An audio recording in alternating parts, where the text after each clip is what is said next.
This is a public service announcement. It is time to stop writing stories for D&D. No more stories, no more plot arcs, none of that. You don't need any of that. You don't need to write anything like that. We're going to do something different. You're not going to want to miss this. Gonna roll those dice tonight. All right. Good morning, everyone. Welcome back to another episode of GM Philosophy in the Morning, Emergent Storytelling. That's what we're talking about today.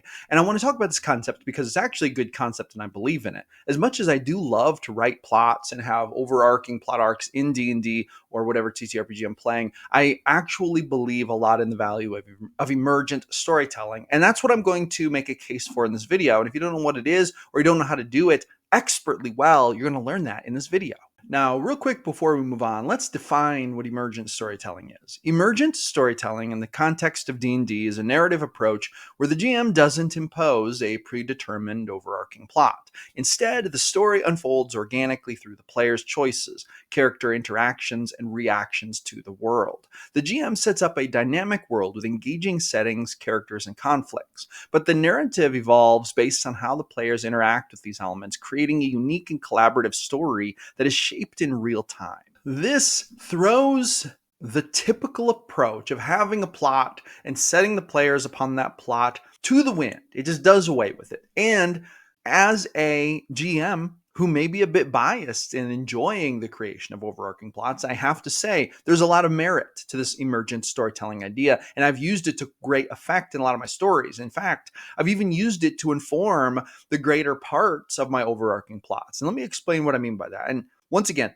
this video is going to do two things. I'm going to explain why emergent storytelling is a tool that you should try, not just an optional tool, but a tool that every GM should use. And then number two, I'm going to explain how to do it like an expert. Okay. So number one, why should emergent storytelling be a tool you should use for sure? Well, here's why. The story that we create when we play a game of D&D is really the story of the player characters. The player characters are the main characters. The camera lens is focused on them. If we stray too much from this concept, we start to do weird things like railroad or put the focus on things that are not the player characters. But the player characters are the players. They're the ones really the game is centered around. And the GM's job is to play with the players, to fill in the pixels around their characters.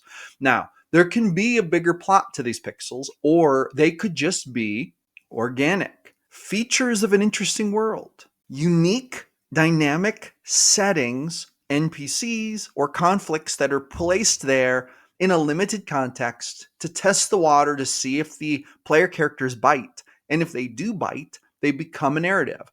Not because you planned it out necessarily, but because you're following common sense storytelling, sort of from the top down, or rather from the bottom up, actually, depending on how you look at it. Allowing the players to push the narrative, and then reducing down consequences and follow through in such a manner that the plots do end up making sense. They tend to be a lot simpler, but the emphasis isn't even on the plot itself or the story around the plot. The emphasis is on the fact that the characters pursued that particular plot for some reason.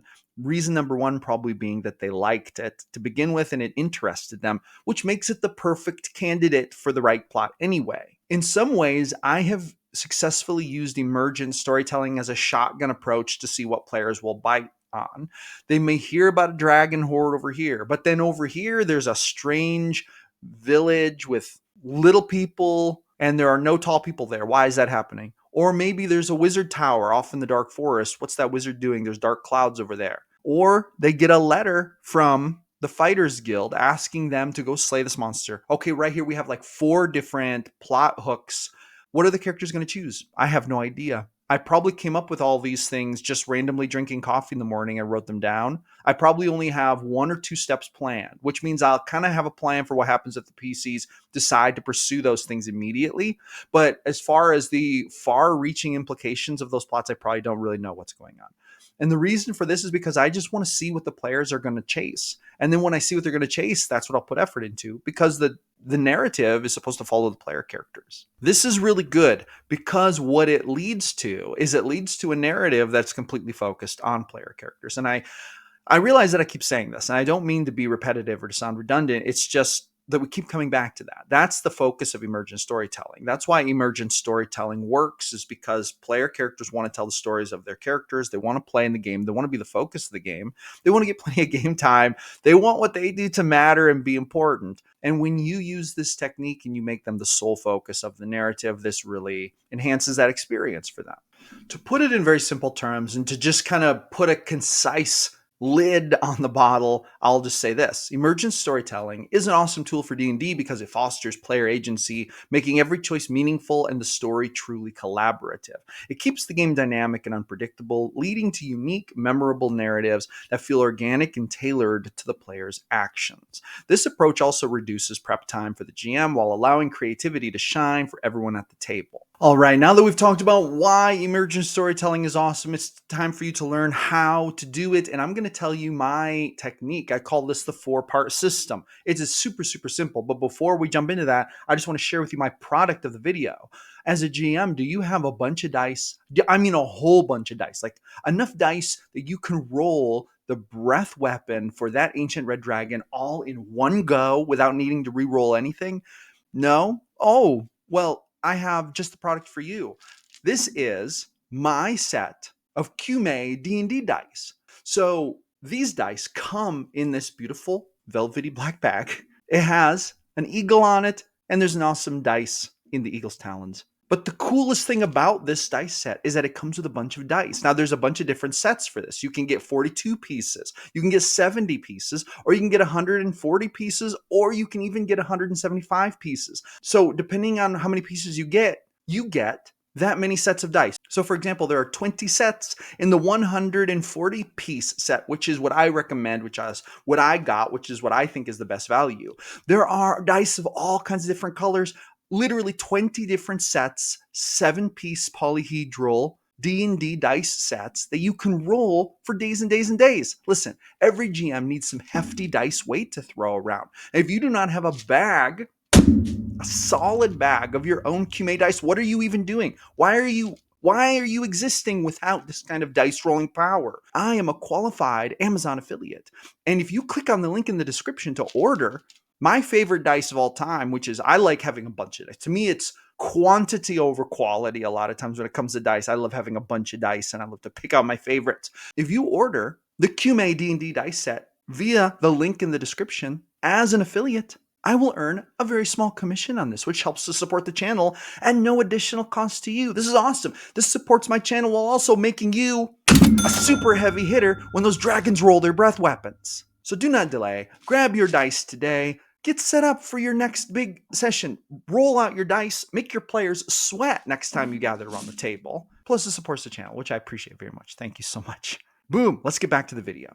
So now you might ask, GM Philosopher, you said you have a 4-part system for emergent storytelling. What is it? Good question. I'm going to tell you right now. Okay, let's take, for example, that you are starting a campaign, literally, and your players are starting in a tavern. Okay, let's say they've gathered in the tavern, and the reason they've gathered here is because they recently ran a mission where they got paid by the guild. So that's where they got their starting money, their starting gear. And now they're in the tavern, and the guild has basically told them, hey, we really appreciate your help, but we're letting you go because we're downsizing. We do not have the coin to pay professionals like yourself anymore. Sorry, we're going to outsource to a smaller group of adventurers, and we'll call you if something big comes up. So now they're like, what are we going to do? So they're at the local tavern, maybe drowning their woes or plotting for the next big adventure over a pint of ale. So what do you do here? What do you do? Well, there's a couple different things. And they come in sets of 4, okay? So basically what I'm going to do is I'm going to throw out, in shotgun fashion, 4 different plot hooks right here. Now, what I just told you about the campaign is everything I know. There is no overarching plot. I might have a world map. I might have like some geography and stuff like that. Like I might have done world building, but there's no plot. I don't know what the player characters are going to do. I don't know what adventure they're going to go on. I literally have no idea. We're going to find out. And the players are going to choose, but they're going to choose based on the pixels that I'm putting around them. So here's how we do it. They come into the tavern. First thing they notice, plot hook number 1, in the back, behind the bar, kind of off to the side where not everyone can see, but it's kind of easy to see. The bar owner is scolding one of the barmaids and she's crying. And he says, "You keep making this an issue. You just keep making this an issue." And then he raises his hand as if he's almost going to hit her. And she winces as if she knows it's coming. And then he doesn't. And then he says, "You do not have many more chances left." And he storms off, right? Dirty scene, dirty scene. What's going on here? Are the players going to get involved in this? I don't know. But a little bit later, they overhear someone talking. I'm going to make a random roll for this one. Watch. Breaking out ye old monster manual. By the way, if you don't yet have a monster manual, link is in the description. Order yours today. You can either pre-order the 2024 version or you can purchase the 2014 version, whichever one fits with what you're playing. But boom, link is in the description. If you don't have one, grab it. You're going to need it for running some awesome D&D. Monster manual is 352 pages. So first we roll a 4-sider. We rolled a 4. That means it's going to be in the 300s, rolling percentiles. I rolled a 24. Page 324. What's on here? So a whole bunch of animals on this page. 1, 2, 3, 4, 5, 6, 7. Sounds like we need to roll a D8. D8 time. Rolled a 1. Giant constrictor snake. Boom. The players sit down, and immediately a farmer, disheveled and dirty, sitting at the table next to them, holding his hat in his hands, nursing an ale, looks over at them and says, "I couldn't help but notice you're wearing armor and you seem well outfitted. I'm having a problem. My chickens are getting eaten and their eggs are getting eaten by some kind of snake. I don't have much coin, but I do have eggs and buttermilk that I could give as reward. Would you be interested in coming to my farm and investigating this snake? Oh, there's one other detail. Whenever the snake speaks to me, he tells me that this is a curse brought on by my ancestors." Now, why am I saying this? I don't know why I'm saying this. This is me really just going off the cuff and being creative. I found there's a constrictor snake, okay? But in my mind, it's like, no. We got to put an extra bite in there. The snake talks to him. He's a telepathic snake. What the heck is going on? Why is the snake eating the farmer's chickens and eggs? So this is plot hook number 2. I don't know if the players are going to follow it, but they could if they wanted. Okay. Next, as they're sitting there drinking ale, let's throw a classic trope in. I say roll a perception check, and they roll. And one of them rolls really good, and they notice a stranger in the corner. He is nursing a large flagon of ale, and he's staring at the player characters. Now, who is this person? I don't know. Let's roll. Let's get out ye old player handbook. By the way, if you haven't ordered your 2024 Player's Handbook yet, you should do it. The upgrade's worth it. Links in the description. I'm an Amazon affiliate, so I'll earn a small commission at no additional cost to you, and it helps to support the channel if you buy it through me. Thank you so much. We're going to go to the classes section. There are 12 classes, perfect for a D12. 5, fighter. This is a handsome man. Beautiful slicked back, black hair. He has a little goatee, but he's young, maybe 23, 24. He's wearing gleaming brass armor, but is hidden beneath a cloak. The players can see that his sword belt is basically leaning up against the table as if he's planning to stay here for a while, but it's a beautiful sword with a blue jewel in the pommel. And he is staring at these player characters. He is eyeballing them, and he does not look pleased. Why doesn't he look pleased? Here's why. His girlfriend just broke up with him, literally this morning. He's angry. He's drunk. He's drinking himself into a stupor, and he wants to fight. This man is a good man. He's a man of the church. He's a holy warrior. But he is going down a bad road today. He is spiraling. He wants to fight. These people walk in. He's a lawful kind of character, but today he's spiraling downward. He sees these characters. They look tough. They have armor. They have weapons. He wants to fight. He's going to get into a fight. He is so distraught that he's either going to fall to someone else's blade today, or he's going to go to prison for taking someone out just in a drunken rage. But there's a potential here that if the players are able to, figure this out and, maybe just subdue him or talk him down, that he could be an interesting ally with a mission of his own. He might suggest a plot arc, and I'm just thinking like Crusade, traveling to the coast, has to visit this monastery. He's scheduled to pick up an artifact and transport it to another church. This is just off the top of my head. This is what I'm thinking of, okay? So maybe Holy Warrior This is plot number 3. Okay, just shotgunning it out. I have no idea if the players even care, if they're even going to talk to this guy. But this is another potential plot. Now, as we go along, we need plot number 4. I'm going to give it a little time. I'm not going to throw 4 plot arcs at the players in 5 minutes, but later on in the session, I'm going to whip out my ultimate plot randomizer. Now, this is a free ebook I created. It's called the GM Philosopher's Ultimate Plot Randomizer. Ignite your campaign with endless adventure. And this is exactly what it sounds like. It is a plot randomizer, and I'm going to use this to generate plot idea number 4. Now, you can download this. Link is in the description. It is free.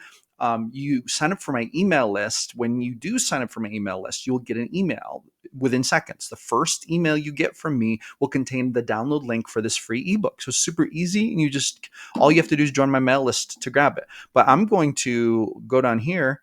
We have the chapter 1 hook table, and basically what this is it's 4 different D100 tables of random roll plot hook generator tables. So we have the hook table, we have the complication table, and then we have the climax table, and then we have the wild and wacky table to add wild, wacky stuff. And then there's some instructions about how to use it.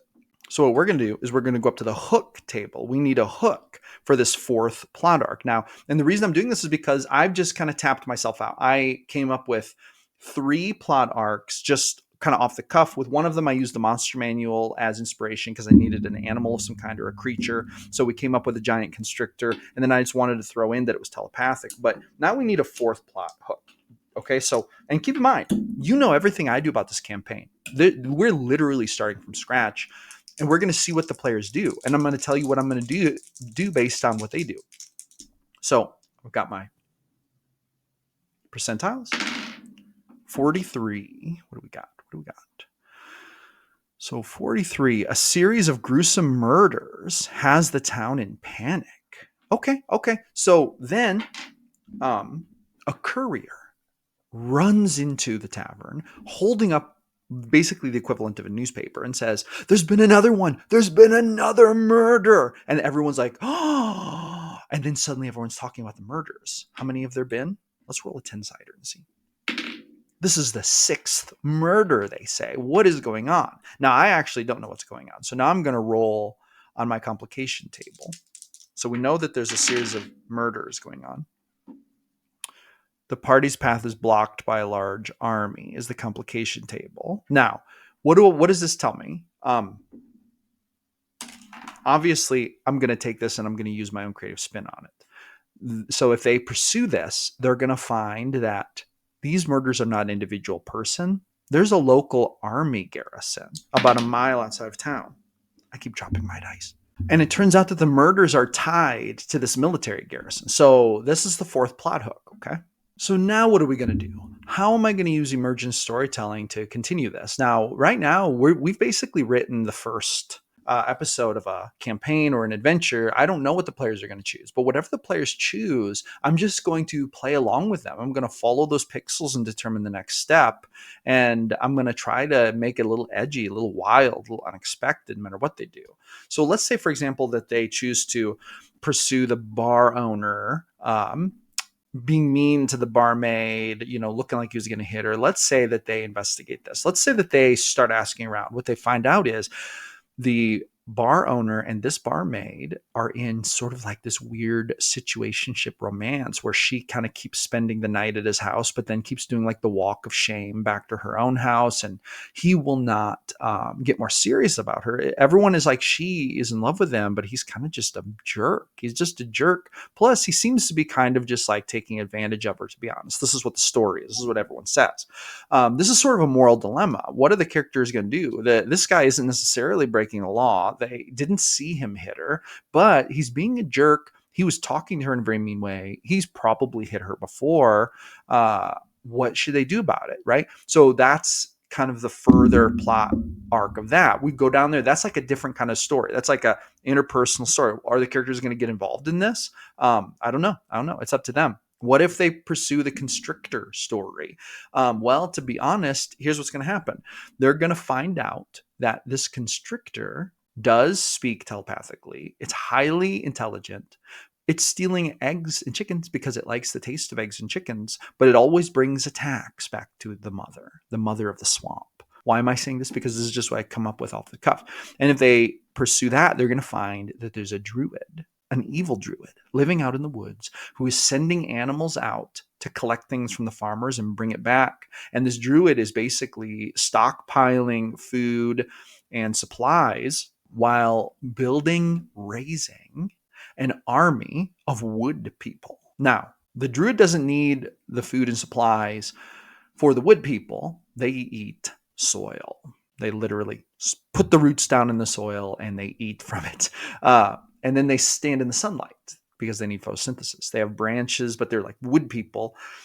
The reason the druid collects this food is for herself, but she also uses it to feed her most loyal cohort of animal followers. She has like a wolf and a bear and a panther who help her, and they're like her bodyguards slash henchmen. She's planning to attack this village. She's also mounting a resistance against that army garrison a mile out, which she believes is an oppressive threat to the wilderness. She is not good, but there is merit to what she's doing. The reason she's not good is because she actually wants to just destroy all civilization within 5 square miles and turn this into a conservation area, basically. But anyway, it's maybe not the end goal that's evil, but her methods. She wants to basically launch an attack in the night and destroy them with her tree people. Now, with that being said, that's what they're going to find if they follow the constrictor plotline. And that's just off the top of my head. See, with emergent storytelling, you do need to do more improv. And if you don't feel like you have the energy to improv, you can random roll on things. You can random roll on my plot randomizer. You could find tables online to roll for. You could open up the monster manual and just flip through until you find some inspiration, right?